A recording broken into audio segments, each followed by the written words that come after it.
Hi, my name is Ebony Lace, and I'm here to share with you my horror short film, The Candy Lady. After a popular student athlete goes missing, his loner love interest is harassed by their high school peers on suspicion that she may have been involved. It is hot. It is a hot afternoon. School has just started, let out, and the kids are on the school bus headed home. It's a crowded, noisy high school bus. The kids up front, they're doing their homework. And the kid in the middle, we find a beautiful Guyanese girl who's quiet, lonely, looking out the window, minding her own business. Towards the rear, we have the loud high school teenagers, the jocks, the future service members of the military. Two of these young men, Mark and Richard, are leaning over the seat, talking animatedly about their missing friend. Their friend has been missing for a week. His family is frantic. The family, they're deciding to sue the school. At this point, the boys are comparing the school, life in America versus life in Guyana, where they're from, and discussing, some of the racial tensions that exist in Guyana back home between the Indians and the blacks. And so this discussion about the differences between the two leads Mark to bring up the point of the hometown that one of their classmates is from, and how there is, there's been instances of human sacrifice and witchcraft has been going on in the town recently, and that the girl that Adrian is dating, she happens to be from that town. And so the two young men, Mark shows Richard his phone, and Richard is shocked. He sees something shocking, and so at this point they decide that they want to go and talk to the young lady. They go to the bus stops. They go to talk to her. Instead of acknowledging them, she gets up and she just gets off the bus. The boys decide they're going to follow her, so they get off the bus and they follow her. On their way, trying to catch up with her, she acts suspiciously. She speeds up and she darts down the alley like she's really trying to get away from them. She doesn't want to answer their questions. At this point, Richard, the hothead, he basically jumps forward and he blocks off Nadia's escape. Because she can't get away from the questions that they're asking. And so at this point,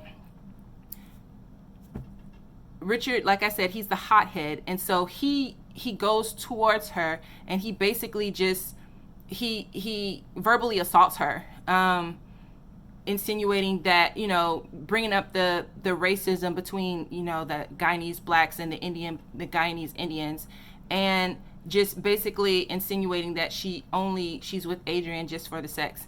And so at this point, Mark shows Nadia the phone, and we see the footage of Nadia and Adrian involved in sexual interactions. And so at this point, Nadia is distressed. She breaks down.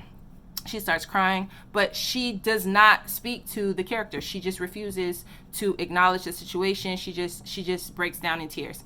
And so they happen to be in an alley between houses and warehouses, and so the sound is echoing loudly off of the warehouses, and so it kind of freaks out the guys because they're in America, and the concern, of course, with black men in America is cops. So they're like, hey, let's get out of here before the cops show up.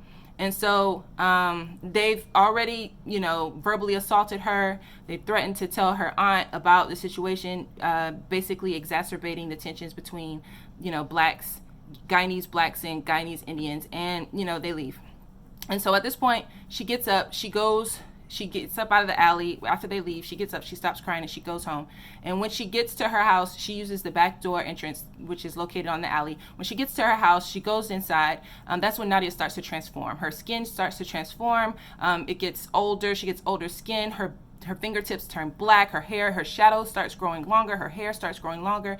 And that's when we start seeing Nadia transform. And so when she puts her backpack in the hallway closet, we see a duffel bag. She goes to the duffel bag, dumps it out. We see Adrian's student ID. And so at this point, it's clear Nadia is guilty. She is the one. She then proceeds, she's looking through his duffel bag, as if she's looking for something. She's clearly looking for something. So then she goes to his room, and there she talks to him, and she goes to talk to him, and she's naked, and we see that she's fully just, her hair is grown. She's a different woman. She goes to talk to Adrian, and she finds that he's dead. So after she finds that Adrian is dead, she pulls him out, throws him down the hallway closet, and the next thing we hear is the doorbell ringing as Mark and